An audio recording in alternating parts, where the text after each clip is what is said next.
In this unit, we're going to talk about the connection between acupuncture and putative pain and inflammation mechanisms. That is, what we know and what we don't know about the neurophysiological, neuroanatomical connections between pain perception and acupuncture. It's perhaps first important to recognize that in traditional Chinese medicine, the root cause of pain is considered to be stagnation of normal neurovascular flows in the body. And if we consider what we just talked about in this previous unit about the influence of acupuncture on the autonomic nervous system, perhaps this might not be too surprising. The terminology that is used, that there's when there is a deviation from normal of impedances of neurovascular bundles, this is when acupuncture may be able to normalize that condition. Moving to the more traditional Western medicine perspective, first we'll talk about two pathways. First is the neural, and then later the hormonal pathways. But focusing on the neural pathway, we'll start to recognize characters that we hear about with regards to pain perception in the body. And it's known that acupuncture can inhibit the expression of the transcription factor FOS in the dorsal horn of the spinal cord, and that these effects are influenced and mediated by opioid receptors, specifically mu and delta. And these are associated with the acute effects, believed to be associated with the acute effects of acupuncture. Looking at the traditional perspective of pain perception, we have the stimuli at nociceptors of heat, cold, pressure, or tissue injury that lead to the perturbation of local environment and therefore the release of various neurotransmitters and autocoids, including substance P, histamine, bradykinin, serotonin, prostaglandin, ATP, calcitonin, gene-related peptide, and nerve growth factor. And these are carried, this signal, this afferent signal is carried to the dorsal root ganglion and then onto the spinal cord dorsal horn and projects to the limbic system, the central, and also the cortex for perception. So as we look at the putative effects of acupuncture, which is obviously delivered down here in the periphery via acupuncture needles, the possibility of disrupting these neural pathways becomes more real. And where we need to look for effects, of course, would be in the area of perception of the higher centers of the brain. And so as we'll talk about this subject, we'll be looking for evidence that there might be activation of the brain, or altered activation, I should say, hopefully reduced perception in terms of managing pain when it comes to acupuncture's effects. Let's now take an even more pharmacological perspective by looking at the mediators that are involved. We mentioned many of them down here at the noxious stimulus, and to put it in perspective of pharmacology, sort of Western pharmacology, we use non-steroidal anti-inflammatory drugs to reduce the production, for example, of prostaglandins and reduce the noxious stimulus and its impact on these afferent pathways. C fibers carry these pathways, and you can see here's the effective nerve growth factor, and then calcitonin gene-related peptide and substance P. And then there's the gating neurons, the transmission neurons, that are impacted by opiates. And so when we make a case, as we did earlier for the autonomic nervous system, that possibly there's an increased amount of endogenous opioids, enkephalins, endorphins, for example, produced at these local interneurons, then it becomes, again, more real in the Western sense, Western medicine sense, that acupuncture could have an effect. Well, let's remember, if opioids are what is being produced, the effect of opiates is to stimulate descending inhibitory pathways, which are involving serotonin and norepinephrine, and then suppress this gating transmission neuron, and leading to reduced perception of pain. So this is an attempt to put into context peripheral stimulation, central perception, in how the sort of the more Western traditional pharmacology of NSAIDs and opiates and all of the mediators involved help maybe see how the acupuncture mechanisms might impact pain perception. And indeed, it's pain perception, particularly chronic intractable pain, which is most interesting from the standpoint of acupuncture, because there are many times when Western medical techniques seem to fall short in this area, or there are side effects, and people turn for their own health or for their animals' health to acupuncture to explore the benefits of that methodology. So now, in review, basically the traditional mechanism of action of opioids and pain transmission is to activate descending inhibitory pathways, and they do this by inhibiting primary afferents presynaptically and the spinal thalamic tract cells postsynaptically. These pathways can be activated by stress. We know this when there's the traumatic incident, and an individual or an animal may have pain suppressed because of this traumatic incident immediately. We know it from the runner's high, the pain that the runner goes through after a marathon, let's say, and the endogenous opiates are being produced. And of course, we know it from the opiate drugs such as morphine.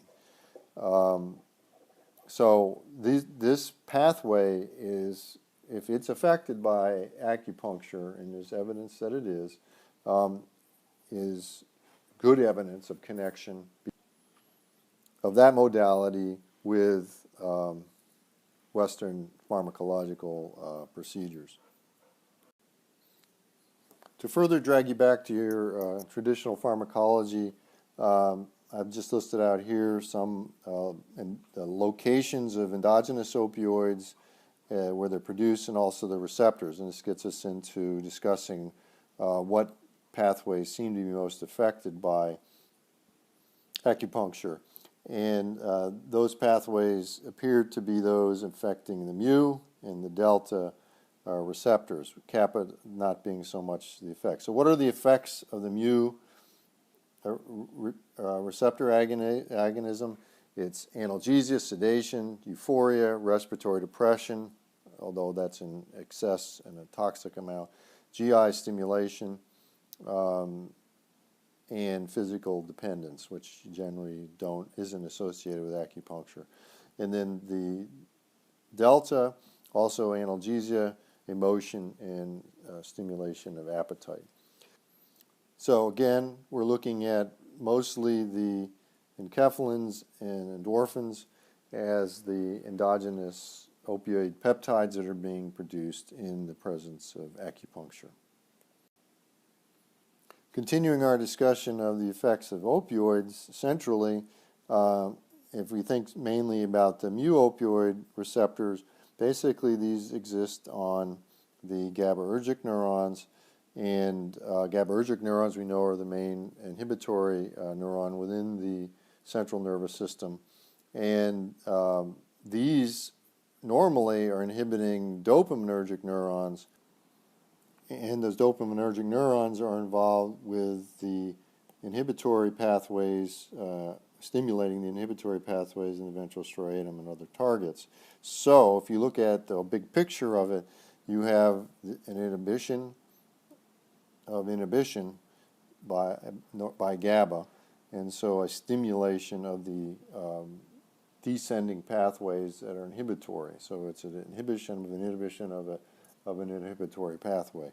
So yes, it's complex, but this is really how the opioids work to impact pain perception. Let's turn our attention at the evidence for electroacupuncture impacting persistent pain and inflammation. And electroacupuncture is going to be the situation where there's actually a small electrical frequency applied through the needles. It's been shown that it kind of depends on the frequency as to what is the end effect. A low frequency stimulation will lead to moderate and prolonged anti-hyperalgesic, which means analgesic, and anti-inflammatory effects.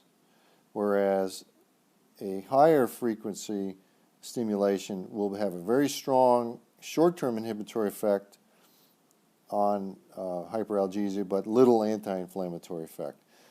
Previously, as I mentioned, the concept of impacting gating within the spinal cord and central nervous system was once used to explain this, but I don't think that they believe it's currently, the gate control theory fully explains the effect of acupuncture.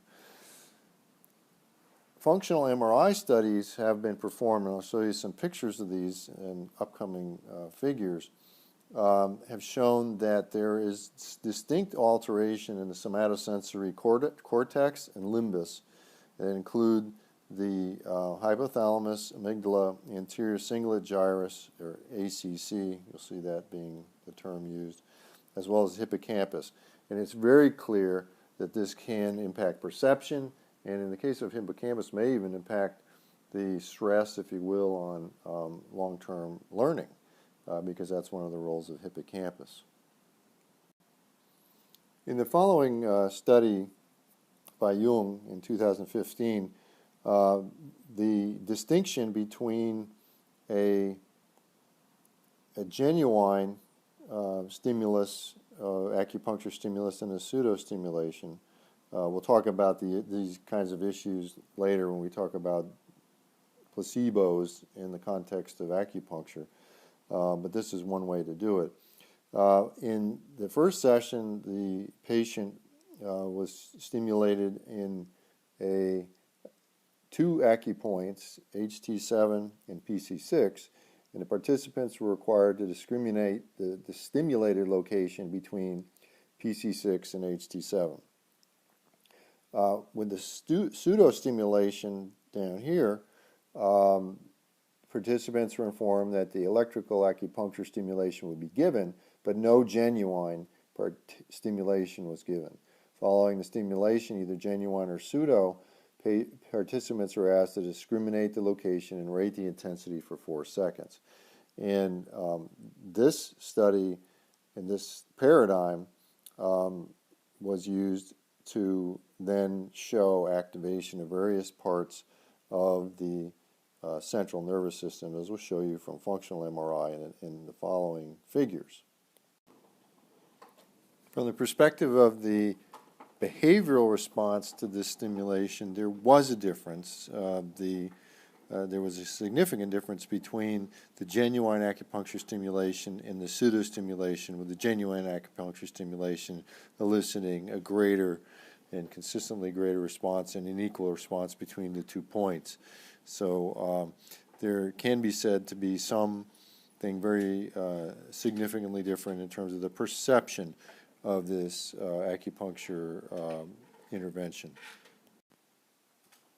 So let's now take a look at the study's results, and specifically honing in on the difference, what we call the difference maps, between the areas that were activated by genuine acupuncture stimulation versus pseudo-stimulation.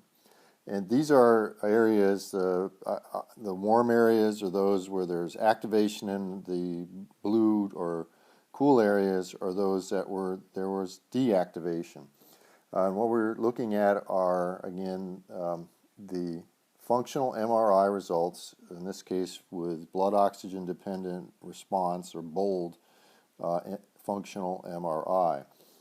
And while there's not a lot of specifics that I really want you to have as a takeaway, other than that there are differences, in that some of those differences include areas that are known in the cortex to be associated with sensory or somatosensory function, and specifically the areas of the cortex, somatosensory cortex, both the primary and the secondary, also in the supramarginal gyrus, the posterior insula, and the operculum, as well as in the mid-cingulate cortex.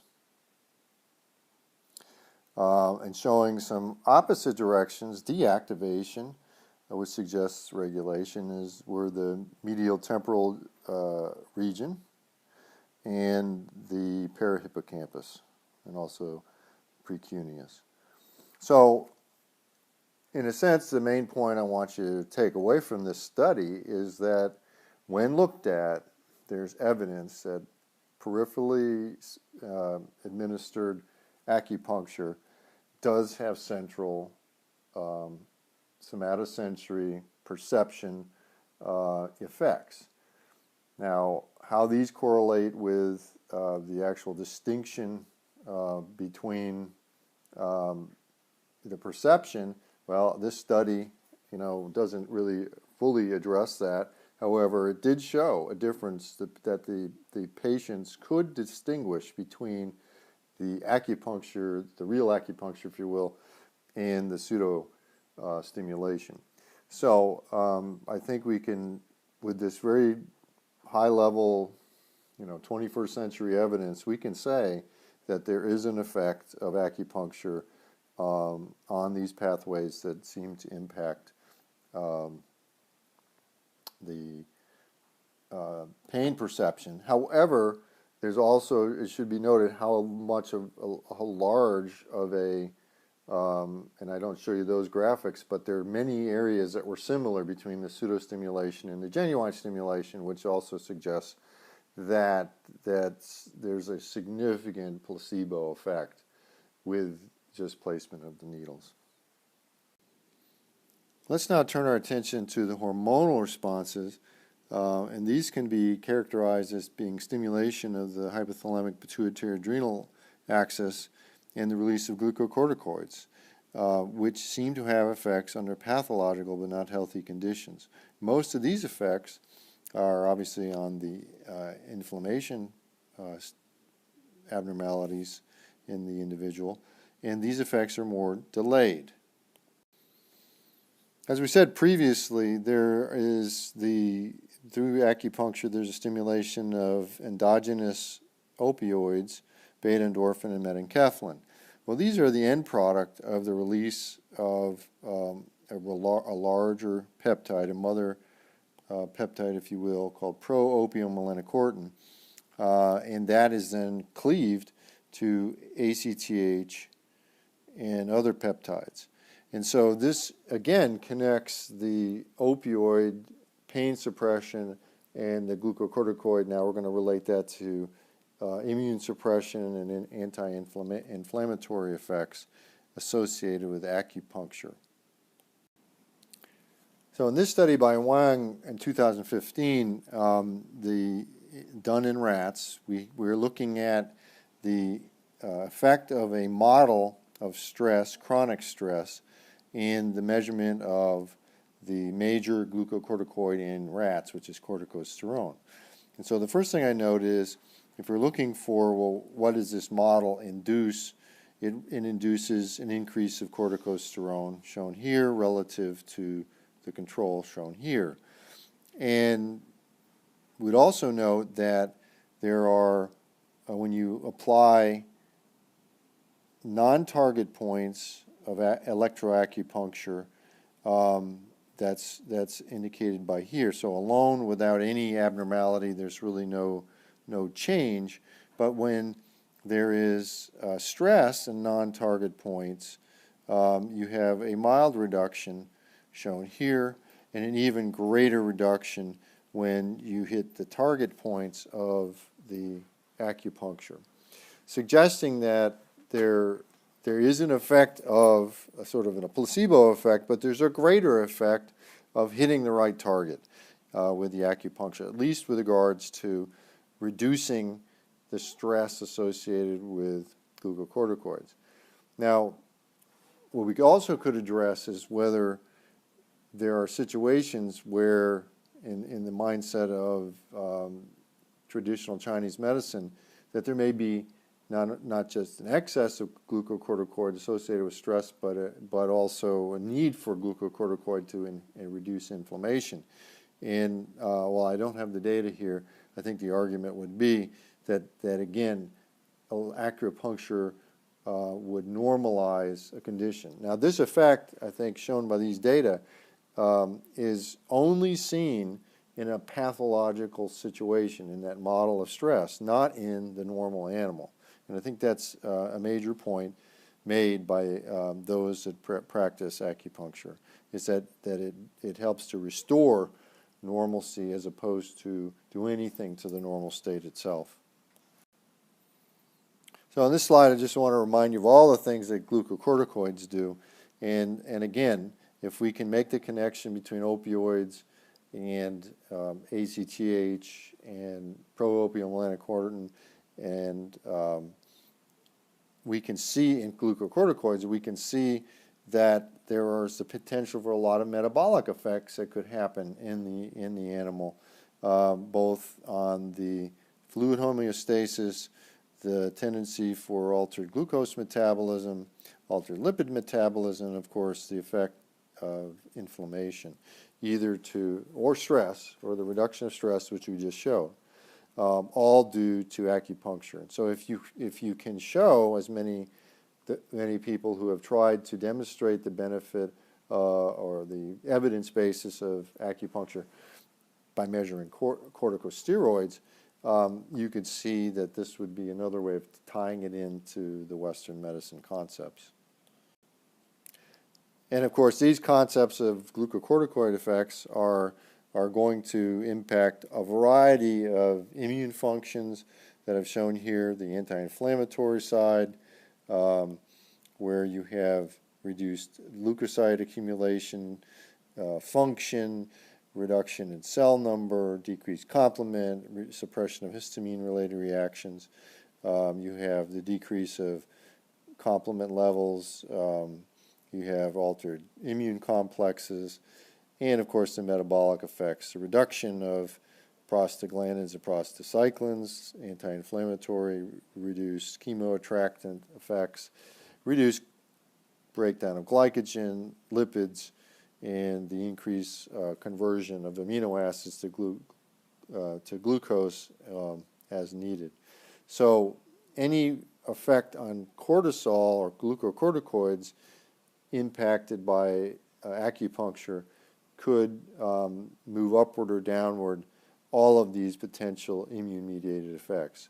So hopefully you can see that through these variety of both pain-associated neural pathways and hormonal pathways, that acupuncture does, there is some evidence that acupuncture can lead to some of these beneficial effects, and we shouldn't be surprised by it, although, as we'll point out in the final unit, much of the data, much of the evidence for overall effects are very difficult to come by because of what we saw with the difficulty in separating a control or placebo effect from the acupuncture effect.